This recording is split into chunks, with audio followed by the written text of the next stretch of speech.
everyone, welcome back to Skill Up Commerce. Hate Hard, the place where we make learning Excel super fun and practical. Today we are diving into something super cool in Excel, the advanced filter. Trust me, this tool will save you tons of time when working with big reports. First things first, presentation matters. So we've merged and centered the eligible candidate table, made it bold, and increased the font size to 20. Looks neat, right?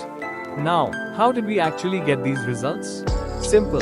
We took the criteria of region and sales amount from our criteria table. But we didn't stop there. We also created a specific criteria table. Again, we merged and centered the title, bolded, and set the font size to 20. And here's where it gets even more interesting. For this one, we took 3 criteria.